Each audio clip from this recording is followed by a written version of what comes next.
Hi, my name is Dr. Michael Bardot, and I'd like to welcome you back to our lecture series for World Civilizations 1. We've talked about previous topics like the rise of the medieval church, and we've talked about kind of the status or the manner of the way things were at the fall of the Carolingian dynasty, and kind of how that sparked European society. We've also talked about the Crusades and the impact that the Crusades had upon medieval development and medieval economics and things like that. The lecture topic for today is what we call the High Middle Ages. And what that refers to is the time period where the Middle Ages had already been established and were really settled in. But it's also a transition time period where the Middle Ages were becoming more economically vibrant. They were also becoming more intellectually vibrant. And what that meant was that the seeds for change were already kind of there and present in medieval society and culture. And what's going to happen is, through the period we call the High Middle Ages, or kind of the later Middle Ages, that's when these seeds began to take root and would ultimately lead to situations. They would lead to things and changes that would force a cultural, political, and economic shifting of the Middle Ages. It would ultimately result in what we call the decline of the Middle Ages, which is our last lecture of the course, and would kind of set the stage for the transition of European history away from this medieval mindset and medieval period to what we call the early modern and the modern world. And so, the High Middle Ages are still the time periods where feudalism is going on. If you remember when we talked about feudalism, it's the time period where all of those facets and cultural traits are still there, but we're beginning to see the beginnings of factors and components that will ultimately force change. If we take a look, and let me move this. If we take a look at the map here, we still have that kingdom we talked about, the Holy Roman Empire. It was founded during the time period of Charlemagne's reign on Christmas Day in the year 800. We have the Kingdom of France. We also have, of course, the Kingdom of Spain beginning to emerge. It won't officially become a state until 1487, but we do have the rise of what's called the Kingdom of Aragon and the Kingdom of Castile, as well as a good portion of it still being controlled by the Umayyad dynasty. We have the Papal States located here. And in general, the time period of the High Middle Ages, in case you're wondering from like a date time period, is usually dated from about the 1100s to about the 1300s. And even possibly as late as the 1400s, before we begin to see kind of the abrupt change that's going to take place, and in certain events and certain things that occur in the 1400s and as early as the 1340s and 50s, we're going to start to see those seeds of change bear fruit and force kind of the rise of the modern world.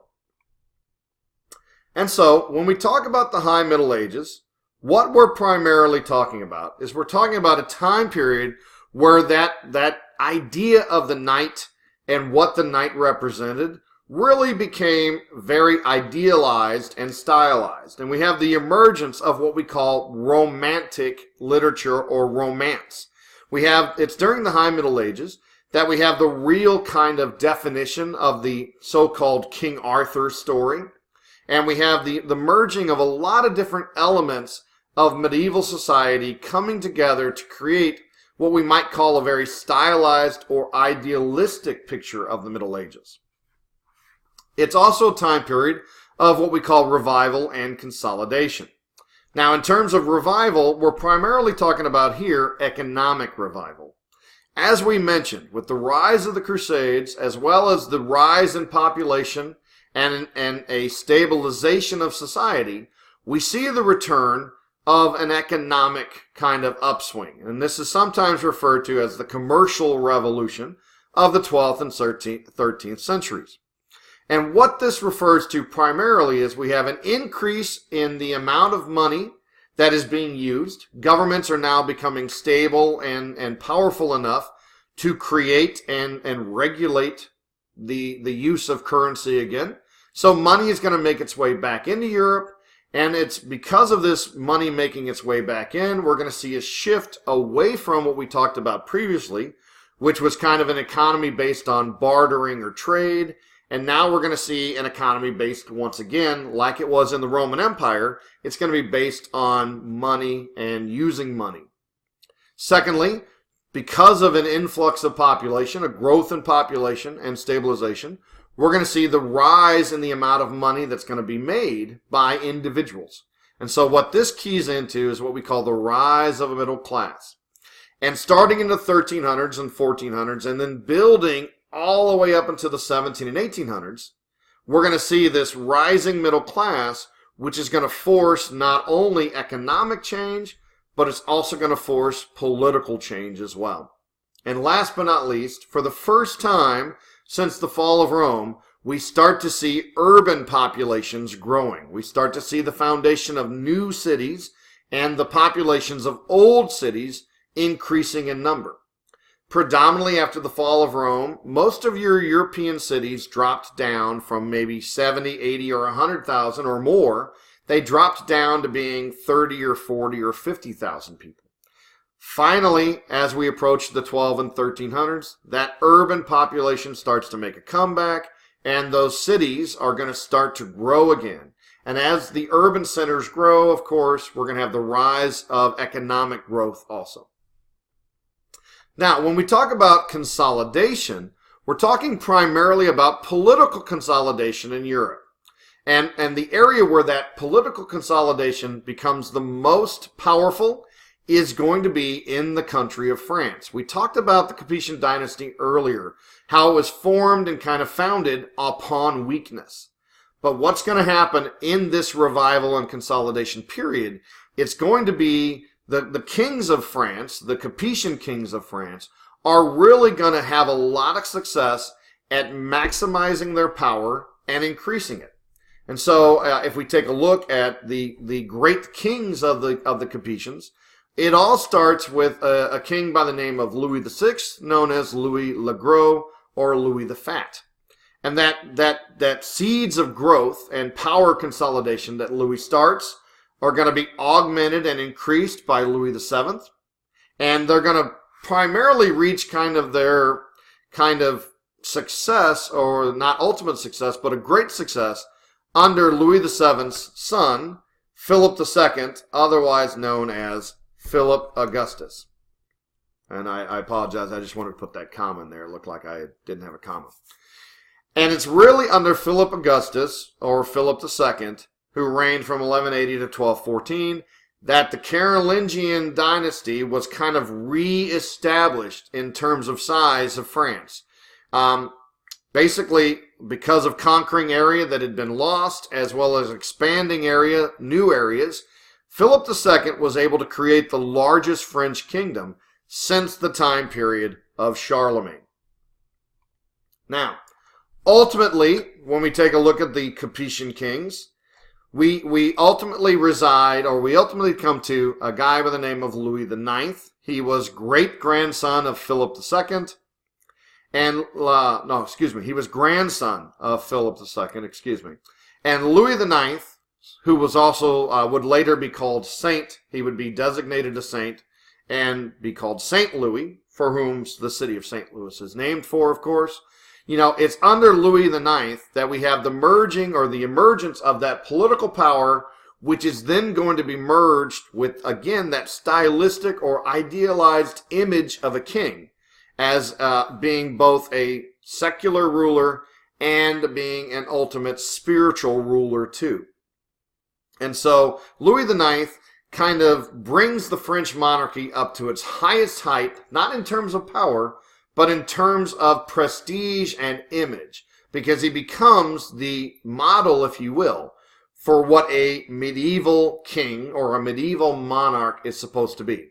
They're supposed to be dominant in war. They're supposed to be also, though, spiritually challenging and enabling their people to greatness both politically, economically, and spiritually. Because you remember, in that medieval world, politics, economy, society, and religion are all merged together.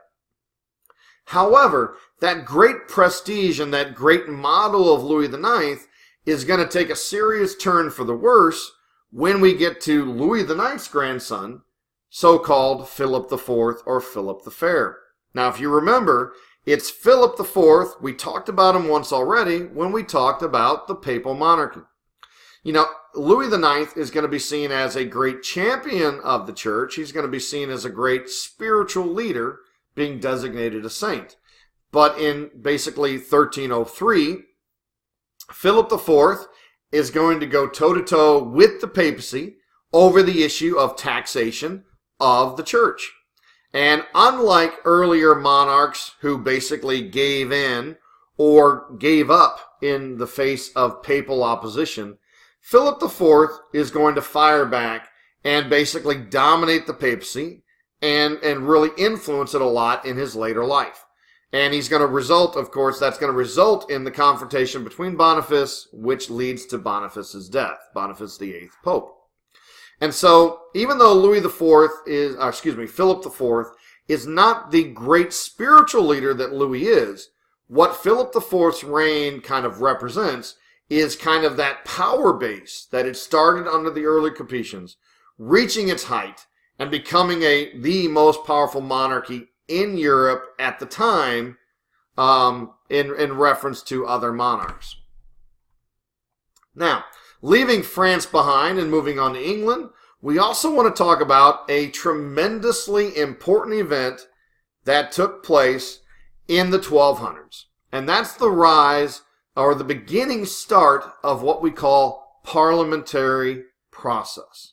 What that refers to is that we're going to have in 1215 the creation of a document called the Magna Carta, the Great Charter.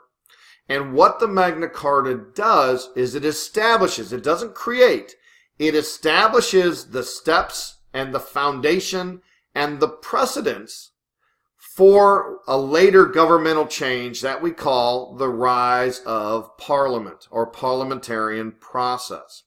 In fact, what the High Middle Ages, what the Magna Carta does, is it's going to set the seeds and the foundation for the reemergence, the reestablishment of basically what we call democracy or constitutionalism.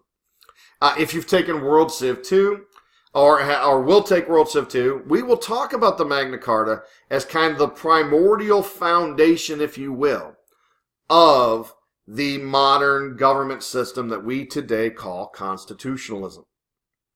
And so, why does the Magna Carta start? How does it get going? It all has its seeds in the kingship of a guy by the name of King John I. By the way, King John, the only King John of England. He was such a terrible king that no one ever after him would basically call themselves John and create a dynasty around that name. So basically what happens is, if you remember, we talked about this family before. John is the youngest brother of Richard the Lionheart. He is the youngest son of a king by the name of Henry II. Henry II Plantagenet. And Henry II had been a very powerful king, a very, very personality-based king. However, over time, he spent most of his later life fighting with his children. When he died, Richard I took over, Richard the Lionheart, and Richard again was a very strong king. But Richard died young without any children, and that led to the accession, or the succession, of King John, otherwise known in the Robin Hood stories as Prince John, because he was Prince John ruling England while Richard was on the Third Crusade. And it's really under John that the English nobles saw an opportunity to basically establish a basic power structure that would kind of run England after the death of John, all the way up to being kind of improved upon and increased in power, maybe more powerful in the 15 and 1600s. And so, basically what happened, very, very simply, is John was undergoing a lot of attacks by the French king, Philip II. A lot of the lands that the English king owned in France were under attack. And because of John's ineffectiveness as a ruler and as a military commander, those campaigns or those battles were becoming increasingly pro-French. In retaliation or in response to that, John began to try and tax the nobles of England more to pay for his efforts to retain his own personal lands in France. As time went on, the nobles of England became increasingly anti-John. They became increasingly angered at John for this increased taxation until ultimately in the 1200s, in the 1214 period, they created a revolution against John, the so-called Barons' War. And there would be a couple of these to kind of establish the power of the English nobility. As a result of one of these campaigns between John against the English nobles who were in revolution, John was captured and John was forced to sign a document called the Magna Carta. And what the Magna Carta did primarily was it attacked the ideal image of what a monarchy and what authority the monarchy had. If you remember back when we talked about Hammurabi, Hammurabi established primarily two things. He established the power of the monarchy in terms of judgments or court cases, in terms of creation or control of the law. And what the Magna Carta did was it basically gave control of the judicial system and it gave control of the law. It took it away from the king and gave it back to the people in the form of the nobles. And this was accomplished within the Magna Carta by the securement or by the creation of a right of the nobles to a trial by jury. And what that meant is that in a case of a trial, in the case of a noble committing a crime, John would not get to set the punishment. John would not get to judge whether the person was innocent or guilty. But in fact, the nobles would create a jury that would then decide the outcome of the case. And this was the first time, the Magna Carta represents the first time that monarchies had lost this ability to control judgment, to control justice, since the time period of Hammurabi, about 3,000 years earlier. So that was right number one. Right number two is John gave up the right to control the taxation of land. And in fact, this is the principle that we call no taxation without representation. And when John gave that up, he forever weakened the English monarchy, because they no longer had control of their most important source of revenue, which was land taxes. Now, the third thing that John gave in the Magna Carta is a yearly meeting by the nobles with the king to basically talk about problems and to pressure the king to give in to their demands. And this once-a-year meeting was in fact called Parliament. And so the Magna Carta establishes the foundation of a yearly meeting of nobles, which would make up the first stage of the Parliament of England. Now, over time, that Parliament would be expanded to include non-nobles, and it would be expanded to include more power until now the Parliament controls the English monarchy. It controls the English government to the point where it is the supreme power of the English state. But it all has its start back in this Magna Carta, in this document of 1215. And so basically what we see then in terms of consolidation and revival is we see the revival of economics creating kind of an economic growth period, which is going to force change in the medieval world. We see a consolidation of political power in the hands of kings, which, as we've kind of talked about, if you're taking political power, you've got to take it from somewhere. And that political consolidation of power is coming at the expense of the power, the political power of the Catholic Church. Now, conversely, in England, we're not seeing a growth of monarchical power, but we are seeing a growth of political power, in this context, or in England, in the hands of the English nobles. And where they're taking that power from is obviously they're taking it from the French monarchy. They're taking it from John and every monarch after John, because once John signs the document, it's now binding for all of his successors. But we're also seeing, just like in the French case, these nobles are also now taking power from the Roman Catholic Church as well. And last but not least, our last kind of piece of the puzzle is going to be the rise of universities. Universities are a medieval creation. And what we see, because of the growing population, the growing economic revival, is we see a growth in basically the demand or the idea of education. And originally, as we talked about with the failure of Rome, the Roman Catholic Church had a monopoly on education. If you remember, we talked about the flip-flop of literacy. It went from about 80% literate in the Roman Empire to being about 20% literate. And that was the way it lasted for about 600 years.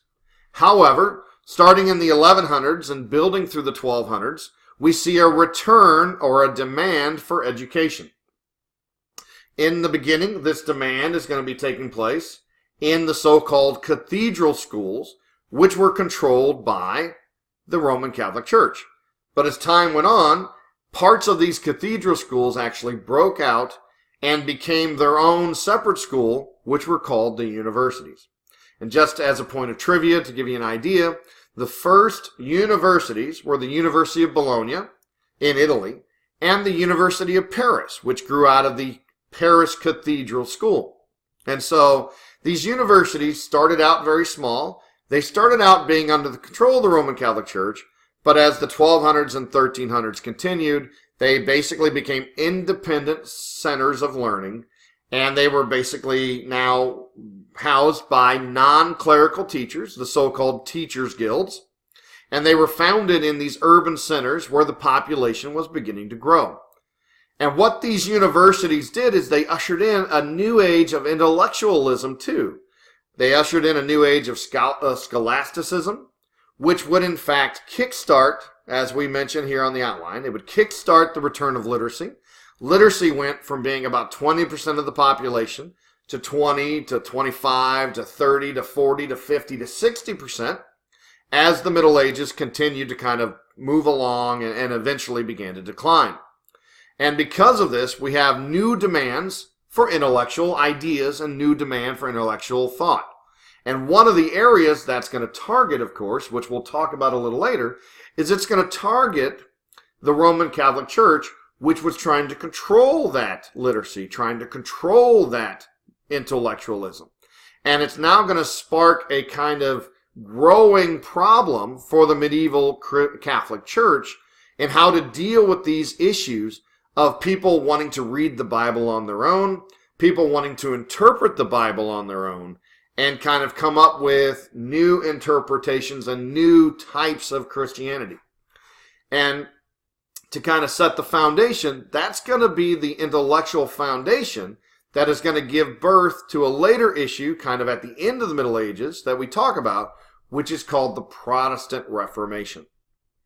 And so all of that kind of consolidation and change, it's kind of a weird time period because we have a lot of things becoming more stable and more settled, but at the same time we have these seeds for change that will continue to build in the 13 and 1400s, which will ultimately lead to the decline of the Middle Ages and the breakup of kind of that traditional medieval mindset.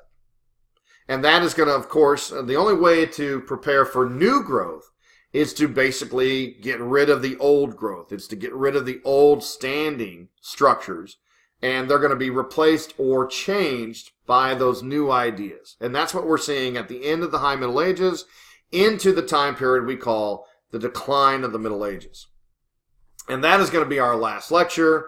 We're going to take a real brief, closer look at the return of literacy and the growth of intellectualism in a lecture that's fairly short called The Renaissance, which is going to start in the 1300s, but then basically continue on into the 1400s, and then ultimately continue to evolve into the time period of the 15 and 1600s, which we call the scientific revolution. And so our course will end primarily in the 1500s. So what will happen is we'll set the stages for things that will be covered and discussed in the early part of World Civ 2 in that so-called lecture I have or other people might have on the scientific revolution and the age of discovery. Once again, I thank you for listening to this lecture. I hope it's been informative. If you have any questions, please email me and let me know. And I look forward to speaking to you again. Thank you.